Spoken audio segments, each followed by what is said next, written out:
우리 시대에 C.S. 루이스만큼이나 귀하게 쓰임받는 스위스의 기독 정신의학자 폴 트루니에라는 사람이 있습니다. 여러분, 이 사람이 이런 선언을 했습니다. 인간은 모두 상처가 있는 존재다. 이런 인간에 대한 치유는 나의 상처를 공감하는 존재로부터 이루어진다. 사람은 누구나 다 상처가 있어요. 근데 어떤 사람을 통해 치유받는 줄 아십니까? 내 이 아픔을 공감하고 내 일처럼 여겨주는 사람을 통해서 치유를 받는다는 것입니다. 세계적인 베스트셀러 소유의 종말을 쓴 제레미 립킨, 이 사람이 새로운 저서가 공감의 시대라는 것입니다. 이 시대는, 소유의 시대는 지나갔다. 이제는 공감하는 시대, 현 시대를 이끌어가는 리더, 그리고 최고의 사람은 누구냐 하면 공감하는 사람이라는 겁니다.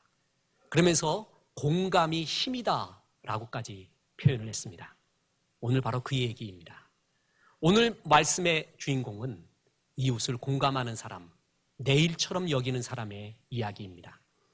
오늘 본문은 너무나 잘 알려진 선한 사마리아인의 비유 이야기입니다. 여러분, 성경 말씀 하나는 한 가지의 뜻만 있는 것이 아니라 여러 가지의 뜻이 있습니다. 이 사마리아 이야기도 여러 가지 뜻이 있습니다. 그만큼 또 오해도 많았던 이야기가 선한 사마리아인 이야기입니다. 여러 해석이 가능한 선한 사마리아인의 비유는 먼저 도덕 윤리적으로 살펴보는 교훈이 많이 있습니다. 그래서 어떤 나라에서는요, 선한 사마리아인 법이라는 것이 있는 거 아십니까? 그래서 도와줘야 될 때, 도와주지 못했을 때 그것이 법에 어긋나는 경우, 이 정도까지도 만들어 놓는 것이 선한 사마리아인의 법입니다. 또한 예수님께서 영생이라는 단어가 처음 구절에 나옵니다. 이 구절에. 그래서 이 이야기를 구원론적으로 해석하는 경향도 있습니다. 또 예수님께서 이 본문에서 너도 가서 행하라 라는 말을 2번이나 간단명료하게 명령합니다. 그래서 신앙은 아는 게 아니라 행하는 실천이다. 이런 차원에서 선한 사마리아인 비유를 볼 수도 있습니다. 여러 해석이 가능합니다. 그러니까 오늘 우리가 택한 해석, 그리고 선한 사마리아인 이야기의 가장 핵심적인 교훈이 무엇인가? 첫째로, 누가 내 이웃인가? 라는 것입니다. 둘째로, 그 이웃에 대한 태도는 어때야 하는가? 이 두 가지가 선한 사마리아인 비유의 중요한 핵심 중에 하나입니다. 자, 따라해 보겠습니다. 누가 나의 이웃인가? 그 이웃에 대한 나의 태도는 어때야 하는가? 그렇습니다. 여러분, 오늘 이 본문은 선한 사마리아인의 이야기 전에 나오는 컨텍스트, 한 율법사가 나와서 예수님께 한 이야기부터가 중요합니다. 사실은 거기에 이 말씀의 교훈이 다 들어가 있습니다. 한 율법사가 예수님에게 은혜를 받으려 온 게 아니라 시험하려고 왔습니다. 그래서 무엇을 하여야 영생을 얻으리이까? 라고 묻습니다. 그때 예수님께서 율법에 뭐라고 했느냐, 율법사요? 라고 했더니 율법사가 복음의 핵심을 말합니다. 대답하여 이르되 내 마음을 다하며 목숨을 다하며 힘을 다하여 뜻을 다하여 주 너의 하나님을 사랑하고 또 내 이웃을 내 자신과 같이 사랑하라 하였나이다. 여러분, 이 말씀은요, 흠잡을 데 없는 모범 답안입니다. 정확했습니다. 이런 말씀을 딱 하니까 예수님은 정말 너는 율법사답다, 정말 훌륭하구나, 이 얘기를 기대한 것입니다. 내가 얼마나 훌륭한 사람인가를, 얼마나 주님의 나라에 정통한 사람인가를 예수님께 확인받고 싶고 칭찬받고 싶고 내 의로움을 자랑하고 싶었습니다. 그런데 예수님이 엉뚱한 대답을 합니다. 그러니? 그럼 너도 그 말한 대로 가서 행하라, 이런 말을 해요. 그랬더니 이 말의 핵심은 뭐냐 하면, 너는 알고는 있는데 하나님 말씀, 하나님 나라의 핵심인 하나님의 말씀을 실천하지는 않았구나. 형식에 빠져 있는 너요. 사실 이 율법주의자의 핵심 정콕을 찌르고 있는 것이에요. 그랬더니 이 율법주의자가 그냥 물러가느냐? 그렇지 않습니다. 또 예수님께 한판 붙습니다. 그래요? 나 행하고 싶은데 말입니다. 내가 행하지 못한 이유가 있습니다. 내 이웃이 누굽니까? 나는 내 이웃을 모르겠습니다. 그렇게 이야기한 겁니다. 자, 보세요. 10장 29절에 그 사람이 자기를 옳게 보이려고 예수께 여짜오되 그러면 내 이웃이 누구니까? 자, 여러분, 어떻게 하면 영생 얻습니까? 그랬더니 너 말씀에 뭐라고 나와 있느냐? 하나님 사랑하고 이웃 사랑하라고 했습니다.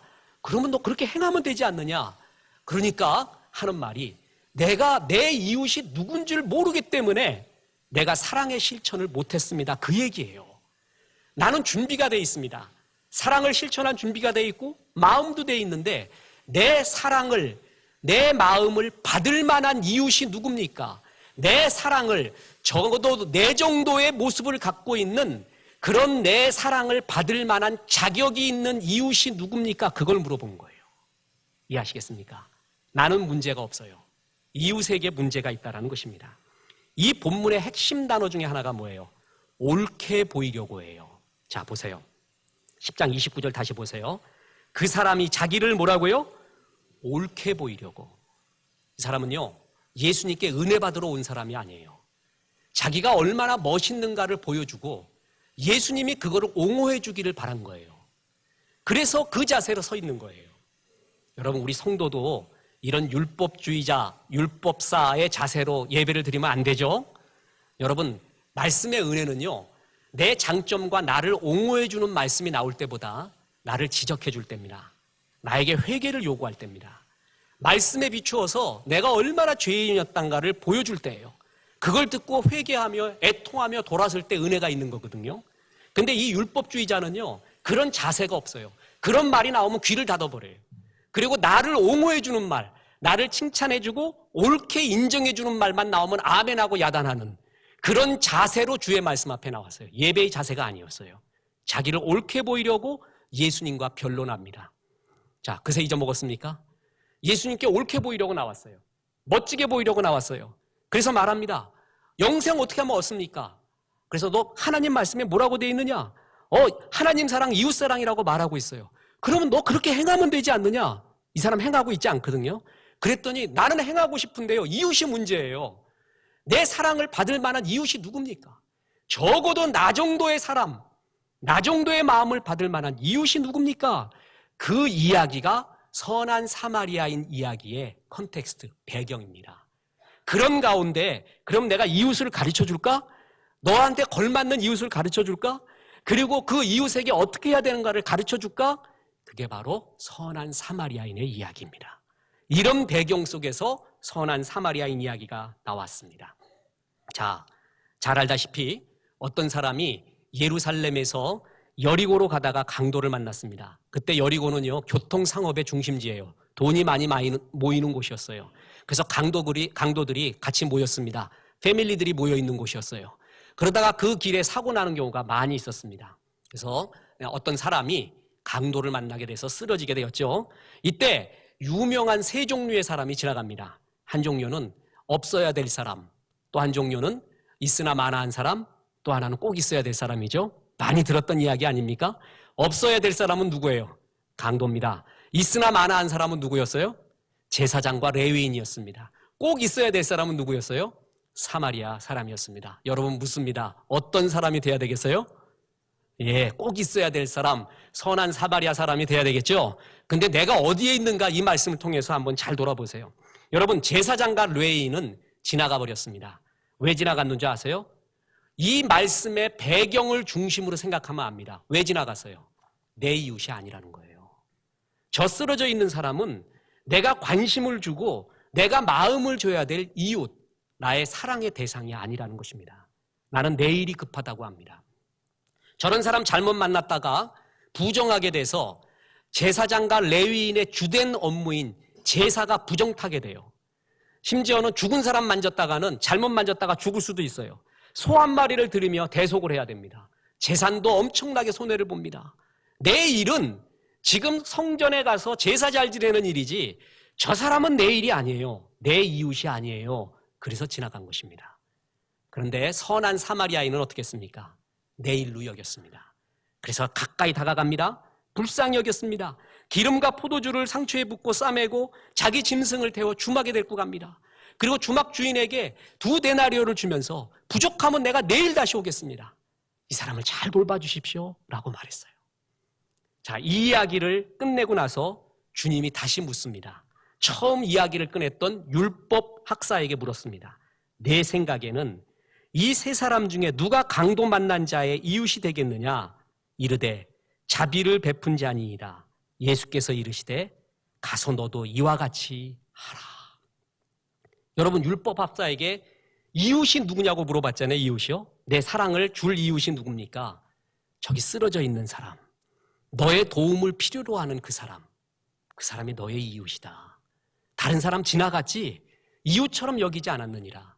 선한 사마리아인 만큼은 그를 이웃으로 여겼잖아. 너 이웃이 누구냐고 물어봤지? 바로 너의 도움을 필요로 하는 그 사람이 너의 이웃이니라. 이 말씀 해준 것입니다. 이게 전체의 이야기였습니다. 본문은 중요한 두 가지의 교훈을 줍니다. 누가 내 이웃입니까? 쉽게 이야기할까요? 내 사랑을 받을 만한 사람, 내 마음을 받을 만한 사람이 누구입니까? 둘째, 그 이웃을 향한 나의 자세, 나의 삶의 라이프 스타일, 태도는 어떻게 돼야 되는가? 이 두 가지를 말해주고 있습니다. 첫째 뭐예요? 누가 내 이웃입니까? 율법사가 아까 물었죠? 나는 하나님 사랑, 이웃 사랑이 하나님 말씀의 핵심인 거는 알겠는데 예수님이 행하라고 말씀하셨군요. 인정합니다. 그런데 말이에요, 내가 사랑을 행할 만한, 내가 이웃으로 여겨서 내 마음을 줄 만한 사람이 누구죠? 난 아직 그런 사람을 보지 못했는데요. 참 얼마나 교만한 말입니까? 여러분, 이런 사람이요, 진짜 하나님을 알고 있는 듯해도 그 마음에 하나님과 이웃을 향한 사랑의 마음이 없는 사람이에요. 핑계를 댑니다. 내가 이제껏 사랑을 못한 것은, 내가 이제껏 내 인생에 열정을 쏟지 못한 것은 나한테는 문제가 없는데 그걸 받을 만한 나라, 그거를 받을 만한 교회, 그걸 받을 만한 사람을 만나지 못했기 때문입니다. 내 이웃이 누굽니까? 이렇게 물어본 것입니다. 여러분, 그때 예수님의 대답은 네 이웃은 너와 수준이 비슷한 사람, 너와 비스무리한 사람, 아니 네 옆에 있는 공간적 개념으로서의 이웃이 아니라 너의 도움을 필요로 하는 사람, 너의 열정을 필요로 하는 사람, 너의 위로를 필요로 하는 사람, 너의 격려를 필요로 하고 있는 사람, 너의 물질과 너의 재능을 필요로 하고 있는 사람, 너의 눈물의 격려와 애정을, 그런 도움을 필요로 하고 있는 그 사람이 이웃이니라. 바로 그런 사람이 이웃이야. 그 사람에게 네 마음을 다오. 주님은 복음의 핵심을 말해주고 있는 것입니다. 여러분, 우리는 부지 중에 천사를 대접하는 경우가 많이 있습니다. 그렇죠? 그런데 그 천사는 어떤 모습으로 오는 줄 아십니까? 고관대작으로 날개 달린, 누가 봐도 천사 같은 모습으로 오지를 않고 남루한, 낮고 헐한, 나의 도움을 필요로 하는 이웃의 모습으로 나타납니다. 그 사람에게 했던 것이 천사에게 했던 것이고 곧 주님께 했던 것입니다. 그날에 이런 사람을 가리켜 주님은 오른편에 두고 이렇게 말합니다. 내가 줄일 때 너희가 먹을 것을 주었고, 목마를 때 마시게 하였고, 나그네 되었을 때 영접하였고, 헐벗었을 때 옷을 입혔고, 병들었을 때 돌아보았고, 옥에 갇혔을 때 와서 보았느니라. 그러니까 이렇게 말합니다. 주님, 나는 주님이 오셔서 내가 그런 사랑을 준 적이 없는데요. 그랬더니 주님이 다시 말합니다. 임금이 대답하여 이르시되 내가 진실로 너희에게 이르노니 너희가 여기 내 형제 중에 지극히 작은 자 하나에게 한 것이 곧 내게 한 것이니라. 주님은 이런 나의 도움을 필요로 하는 이웃을 나에게 보내줍니다. 그리고 그에게 베푼 나의 사랑이 천사요 곧 주님에게 해준 것으로 여기십니다. 이웃이 누구냐고요? 내가 이웃을 모르기 때문에, 내 사랑을 줄 만한 사람이 없기 때문에 사랑을 안 했다고요. 내 마음을 줄 만한 사람이 없기 때문에 나는 그런 마음의 열정을 쏟지 않았다고요. 이건 율법사의 사랑이 없는 형식주의자의 이야기입니다. 이웃, 네 주변에 있다. 너의 도움을 필요로 하는, 너의 마음, 너의 열정을 필요로 하는 수많은 사람이 네 주위에 있지 않느냐. 그게 바로 이웃이다. 주님은 이웃이 누구냐고 묻는 율법 학사에게 이런 대답을 한 것입니다. 두 번째, 그러면 이 이웃에 대한 태도는 어떤 태도여야 되겠는가? 그것은 바로 이웃의 아픔을 내 아픔같이 내 일처럼 여기는 공감의 사랑을 가지라라는 것입니다. 여러분, 사마리아 사람은 강도 만난 사람을 보고 불쌍히 여겼다고 합니다. 자, 여러분 10장 33절에 뭐라고 나옵니까? 어떤 사마리아 사람은 여행 중 거기 이르러 그를 보고 불쌍히 여겨. 에스플라그 크니스테. 이거는 헬라어에서 참 아름다운 말입니다. 히브리어의 토브, 타밈 이런 말과 같이 아름다운 말이 바로 이 말이에요. 이 불쌍히 여겼다는 말은 뭐냐면 마음이 뜨겁게 움직이는 애타는 마음, 그의 아픔을 나의 고통처럼 아파하는 애끓는 마음을 의미합니다. 바로 공감이죠. 나의 일처럼 여겼다라는 것입니다. 여기서 제일 어긋났던 사람이 누굽니까? 공감이 없는 자기 원칙주의자 바리새인이었던 것입니다. 사마리아 이야기는 바로 그 얘기입니다. 제사장과 레위인으로 상징되는 바리새인들은 강도 만난 자를 내 이웃이라고 여기지 않았습니다. 나는 내가 성전에서 하는 원칙, 내 일이 있다. 그 일이 본질은 아니었어요. 본질은 사람을, 생명을 사랑하는 일이었거든요. 그 일은 하지 않고 내 원칙에만 강했던 사람, 그게 바리새인이었습니다. 제가 미국 남침내 신학대 서든에서 공부할 때 영향을 받은 교수님 중에 슈나이더 교수라고 계속 언급을 했습니다.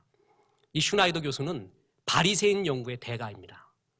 그가 아주 놀라운 문장 하나로 신앙을 대변했는데, 예수님을 진짜 이해하려면 바리새인을 이해해야 된대요.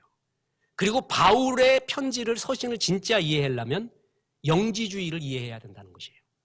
쉽게 이야기해서 예수님과 가장 닮은 듯하나 가장 아닌 게 바리새인이었대요.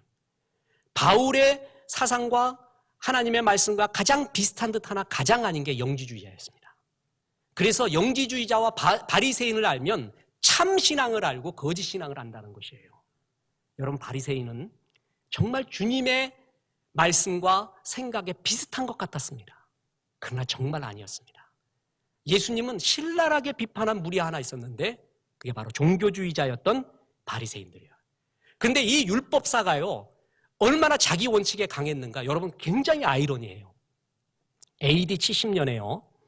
예수님이 부활 승천하신 후에 유대인들이 로마에 대한 무력 저항을 일으킵니다.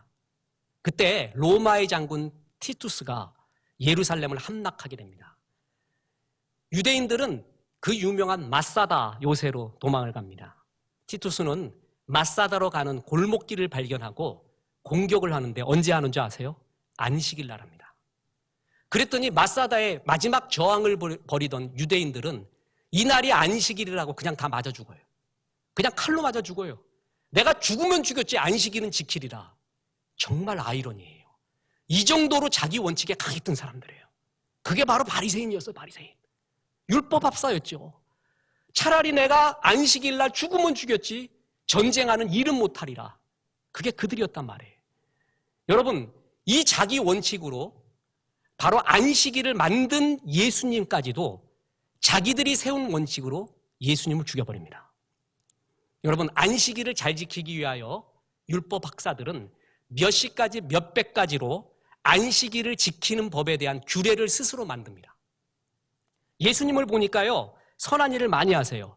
그리고 구약 때부터 말씀한 메시아, 그리스도만이 할 수 있는 기적, 결정적인 기적인 죽은 자를 살리거나 장님을 뜨게 하거나, 이거는 여러 술객들이 못하고 오직 메시아만 하는 거예요. 그걸 예수님이 했어요. 그래서 진짜 저분이 메시아인가 긴가민가했는데 나중에 메시아가 아니라고 점 찍어버립니다. 죽여버립니다. 그게 뭔지 아세요? 안식일을 안 지켰다는 거예요. 안식일 날 병을 고치고 안식일 날 그런 일을 했다는 거예요. 우리는 안식일 날 칼에 맞아 죽어도, 총에 맞아 죽어도 그냥 죽어버리는데 저 사람은 왜 안식일 날 저런 일을 하느냐고요. 그 안식일을 안 지켰다고 그를 죽이려고 합니다. 십자가에 박아버립니다. 누가 안식일을 만들었는데요? 예수님이 만들었는데요. 여러분, 이런 모순이 어디 있습니까? 이런 잘못이 어디 있습니까? 여러분, 잘못된 원칙에 빠져 있으면서 하나님의 본질인 사랑과 생명 구원이 없이 이들은 바로 예수님까지도 십자가에 죽게 하는 그러한 사랑 없는 원칙 속에서 살고 있었습니다. 그러니까 이웃이 누구냐는 거예요. 내 이 사랑, 내가 안식일 날 죽을 정도의 사람인데, 이 정도의 사람인데 이런 내 사랑을 받을 만한 사람이 누구냐? 아무도 없다는 거예요. 그런 사람 아무도 없다는 것이에요. 여러분, 이 교만함을 어찌하면 좋겠습니까? 하나님께서는 구약의 수많은 예언자들 통해서 안식일의 본래 의미가 그게 아니다라고 계속 얘기해 줬어요. 이스라엘 듣지 않습니다. 심지어는 예수님께서 안식일의 본질을 얘기했거든요. 또 이르시되 안식일이 사람을 위하여 있는 것이 아니요 사람이 안식을 위하여 있는 것이지 않느냐. 안식일 날은 본질은 사랑과 생명 구원, 사람을 사랑해서 하나님이 쉬라는 날인데 넌 어떻게 얽어매이는 날, 못하는 날로 만들어 버렸느냐. 여러분, 바리새인들은 자기들이 세운 강한 원칙이 있었습니다. 그런데 그것은 복음의 본질인 생명 구원과 사랑과 상관이 없었어요. 그런데 어느 정도로 원칙에 강했냐 하면 안식일 날 싸우면 죽어버리겠다는 얘기예요. 여러분, 이런 바리새인들의 모습을 보면 생각나는 구절이 있지 않습니까? 고린도전서 13장 3절에 내 몸을 불사르게 내어줄지라도 사랑이 없으면 내게 아무 유익이 없느니라.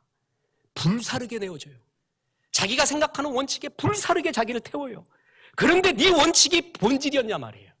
주님이 기뻐하는 사랑이었냐 말이에요. 그게 없이 나를 불사르게 내어줄지라도 주님이 말하는 본질과 사랑이 없으면 너는 아무것도 아니라는 것입니다. 주님은 호세아서 6장 6절에 뭐라 그랬습니까? 나는 인애를 원하고 제사를 원하지 아니하며 번제보다 하나님을 아는 것을 원하노라. 진짜 제사가 뭔 줄 아느냐? 사람을 사랑해 주는 것이야. 그게 제사의 본질이야. 근데 그건 안 하고 제사라는 형식만 있었던, 어찌 보면 우리의 모습 아닙니까? 바리새인에게 없는 게 뭐예요? 회개입니다. 이웃을 향한 애통함이 없습니다. 사랑의 공감이 없습니다. 여러분, 바리새인이 자기의 죄를 회개하여 울었다는 구절 봤습니까? 이웃을 향하여 애통하여 울었다는 구절 한번 봤습니까? 여러분, 바리새인은 따로 섰습니다. 나는 저 세리와 같지 아니하나이다. 나는 이런 존재입니다. 그게 바로 이런 형식주의자 아니었습니까? 그러니까 예수께 묻는 거죠. 사랑하라고요? 나 사랑하고 싶었는데 내 사랑할 대상이 없어요. 이렇게 말하고 있는 거잖아요. 누가 내 이웃입니까? 내 사랑을 받을 만한 이웃이 누굽니까? 이렇게 대적하고 있지 않습니까? 여러분, 이게 우리의 모습이 아닌가 봅니다. 사이코패스라고 아십니까? 여러분, 이 사람은 자기의 고통에는 민감한데 이웃의 고통에는 무감각한 걸 사이코패스라고 그래요. 그래서 이웃을 토막살인을 내놓고도 그냥 베이토벤의 슈베르트의 음악 틀어놓고 토막살인을 내요. 타인이 아픈 건 아무 생각이 안 들어요. 이걸 사이코패스라고 하거든요. 영적인 사이코패스가 뭐예요? 타인의 아픔과 눈물에 대해 전혀 감각이 없어요. 이러면 우리는 영적인 사이코패스에 들어가 있는 겁니다. 제가 엊그제 트위터에다가 글을 하나 올린 것이 있습니다. 이런 글이었습니다.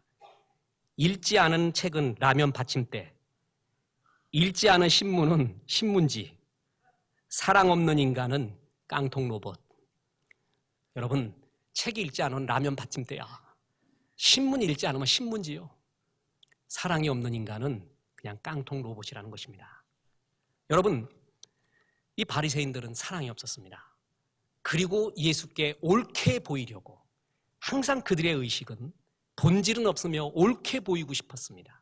그래서 예수께 왔던 겁니다.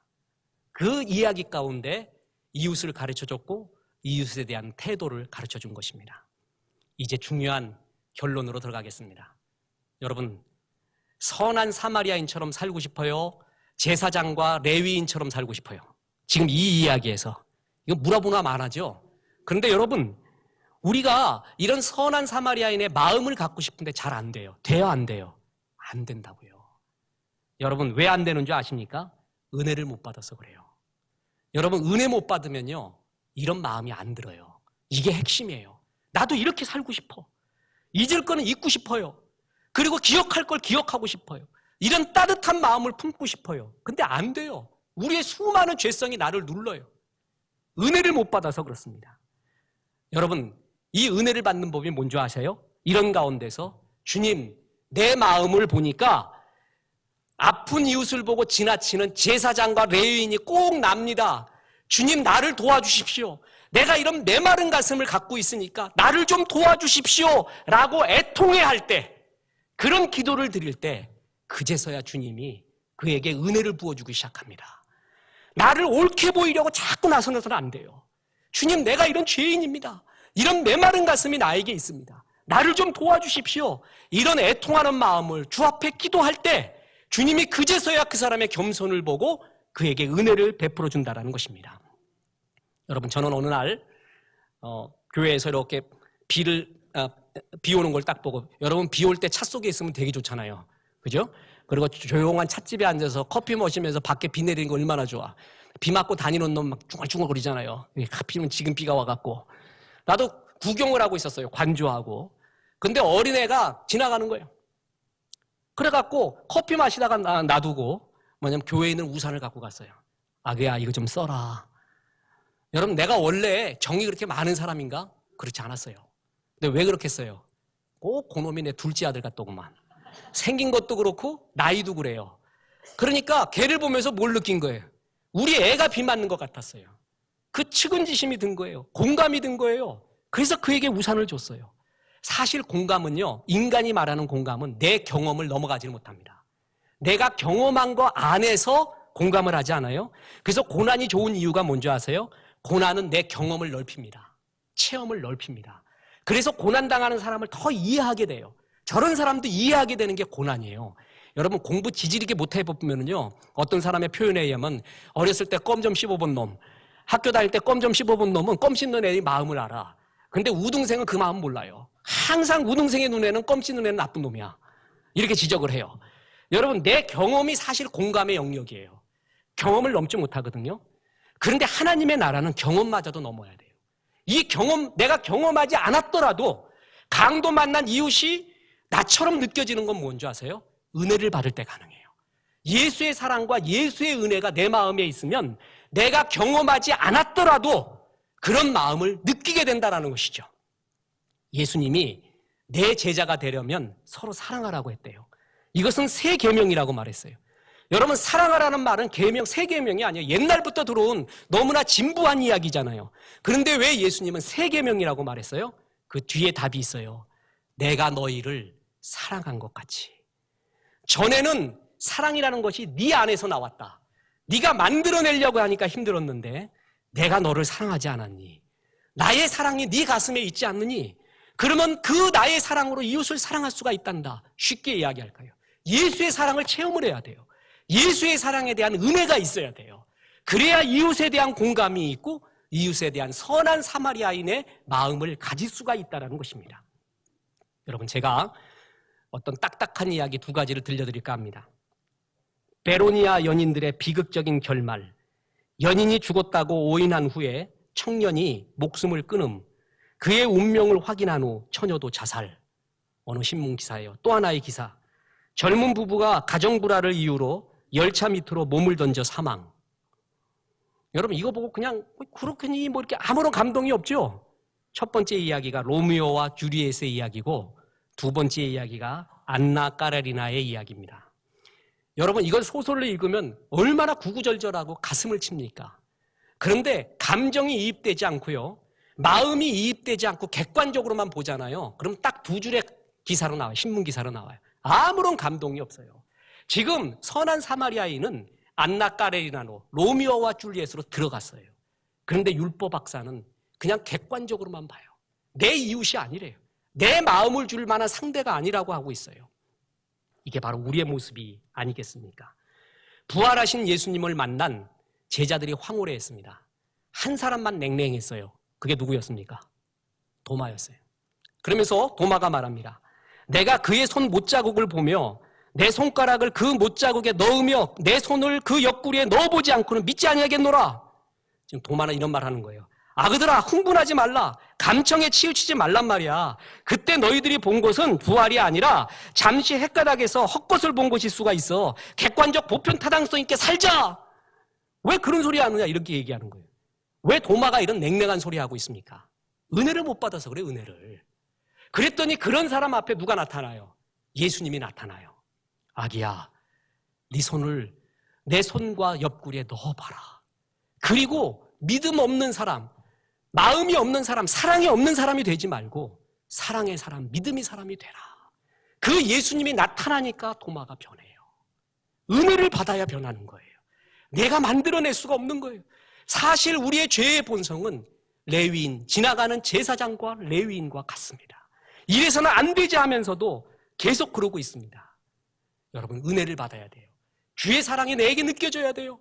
그 은혜가 충만해야지만이 선한 사마리아인의 마음이 우리 가운데 들게 되는 겁니다. 말씀을 마쳐갑니다. 여러분, 세월호의 아픔이 아직도 우리의 가슴 속에 있습니다. 뭘 해도 신나지가 않습니다. 정말 이렇게 우울할 때가 있는가 돌아봅니다. 저는 짧은 하루였지만 진도 그 현장에 가서 유가족을 만날 기회가 있었습니다. 여러분, 역사의 현장에 섰을 때 느껴지는 것은 다릅니다. 보도를 듣는 것과 이야기 듣는 것과 직접 가보는 건 다릅니다. 뭔가 느끼고 싶었어요. 물론 어느 목사님의 도움으로 유가족을 만날 수가 있었습니다. 그 유가족들 가운데 있는 진짜 울분이 무엇인가 알고 싶었습니다. 여러분, 그것은 뭔지 아세요? 이 사건을 처리하는 많은 담당자들이 오늘 본문과 같이 강도 만난 죽어가는 사람 앞에서 제사장과 레위인과 같은 자세, 그런 마음이었다라는 것이에요. 특히 초창기의 대응, 초창기 정말 아직 배가 떠 있을 때 그때의 경우를 생각하면 부모들이 참지를 못하는 거예요. 그때 적절한 대응, 그때 선한 사마리아인 같은 그 하트를 가진 사람이 있었는가? 물론 이유야 많아요. 최선을 다한 사람들 인정합니다. 목숨까지 버린 사람들도 있고 아픈 공감한 사람이 많이 있었습니다. 그러나 일부 사람 중에 그냥 지나가는 내 이웃이 아니라고, 내 밥줄, 이런 일 했다가는 내 밥줄 끊길 수도 있다 하면서 그런 제사장과 레위인과 같은 자세로 쳐다보고 있었을 때 그거를 견디지를 못하는 거예요. 그리고 막 욕을 합니다. 누가 마이크만 잡아도 욕을 하는데 네 새끼면 그럴 수가 있겠어? 네 새끼였다면 그렇겠어? 그 말 한마디에 모든 게 다 들어가 있어요. 이게 나의 모습이 아니었는가? 정말 최선을 다한 선한 사마리아인의 위기를 당한 사람은 그걸 느끼고 싶은 거예요. 그런데 내 원칙 가지고 사랑 없는, 본질이 없는 나의 껍데기 같은 형식 가지고 객관적으로만 앉아있는 그 모습 속인데 주의 사랑의 본질이 안 나타났다라는 것입니다. 여러분, 우리의 기도 가운데요, 상달되지 않는 기도가 있어요. 우리는 급할 때 상달되기를 원하거든요. 주님이 듣고 응답하기를 원하거든요. 상달되지 않는 기도가 있어요. 성경에 보면 잠언 1장 27, 28절에 보면 너희 두려움이 광풍같이 임하겠고 너희의 재앙이 폭풍같이 이르겠고 너희에게 근심과 슬픔이 임하리니 그때 너희가 나를 부르리라. 그래도 내가 너에게 대답하지 아니하겠고. 심지어는 미가서 3장 4절에 이런 말이 나옵니다. 그때 그들이 여호와께 부르짖을지라도 응답하지 아니하시고 그들의 행위가 악했던 만큼 그들 앞에 얼굴을 가리시리라. 우리가 급할 때 아무리 기도했는데요, 하나님이 안 듣는 기도가 있대요. 이유가 뭔지 아세요? 이웃의 아픔에 무관심했을 때입니다. 여러분, 그 일을 내 일처럼 안 여기고 이런 지나가는 제사장과 레위인처럼 여겼을 때 너 급할 때 보자. 하나님이 듣겠는가? 우리는 적당한 선에서 하나님께 헌신하거든요. 그렇지 않아요? 주님도 적당하게 나한테 응답해. 욕먹지 않는 선에서 우리가 헌신하거든요. 그럼 하나님도 욕먹지 않는 선에서 응답합니다. 주님은 온몸을 던졌습니다. 십자가에 자기의 모든 것을 던져줬어요. 진짜 올인해줬어요. 이런 사랑에 10분의 1이라도 갚는가? 우리 마음에 그게 있는가? 너 응답하나 보자. 여러분, 상달 받았던 사람이 하나 있어요. 그게 고넬료예요. 고넬료의 기도를 상달했다고 했거든요. 근데 왜 고넬료의 기도를 상달했을까요? 보세요. 고넬료가 주목하여 보고 두려워 이르되 주여 무슨 일이니까? 천사가 이르되 내 기도와 구제가 하나님 앞에 상달되어 기억된 바 되었으며. 여기에 두 가지가 나와요. 기도와 뭐라고요? 구제예요. 하나님과의 관계, 이웃과의 관계가 다 아름다웠어요. 여러분, 이 제사장과 레위인은 내 원칙, 하나님 앞에서의 원칙이 있다. 그러면서 이웃을 돌아보지 않았어요. 그건 원칙도 아니에요. 본질도 아니었어요. 자기의 의로움, 옳게 보이려는 것뿐이었습니다. 이웃에 대한 하트가 없었습니다. 고넬료는 기도했습니다. 하나님과의 관계가 있었어요. 그러나 이웃과의 구제의 따뜻한 사랑, 이웃을 향한 마음이 있었어요. 이 두 가지가 합쳐질 때 신앙이라고 하고 온전한 신앙이 아니겠습니까? 그런 이웃에게 갚아줄 것이 없는 이웃, 바리새인이 또 이렇게 물을지도 몰라요. 그래요, 인정합니다. 그럼 그릇 이웃이 있다고 합시다. 내 도움을 필요로 하는 게 이웃이라고요? 내 수준에 맞는 게 이웃이 아니라 내 도움을 필요로 하는 것이 이웃이라고요? 그 사람한테 도움 줬는데 나한테 올 건 하나도 없던데. 하나도 없어. 내가 좀 인풋을 하면 아웃풋이 나와야 되는데 그 사람을 하나 도와줘봤자 내가 밑 빠진 독에 물 붓기 갔어. 그런 사람 어떻게 하면 좋소? 그때 주님이 또다시 말합니다. 그리하면 저희가 갚을 것이 없는 고로 내게 복이 되리니 이는 의인들의 부활 시에 내가 갚음을 받겠음이라 하시더라. 그들이 갚을 것이 없다고? 그러면 너에게 복이 된단다. 내가 갚아주마. 그 얘기입니다. 여러분, 우리에게 이 선한 사마리아인의 마음이 없는 것을 애통해 합시다. 나를 도와달라고 합시다. 그래서 이런 마음을 품게 해달라고 얘기합시다. 그래서 이 땅에 진짜 빛과 소금의 삶, 꼭 필요한 사람이 되면 좋겠습니다. 우리 교회가 그런 존재들이 되기를 주 예수의 이름으로 축원합니다.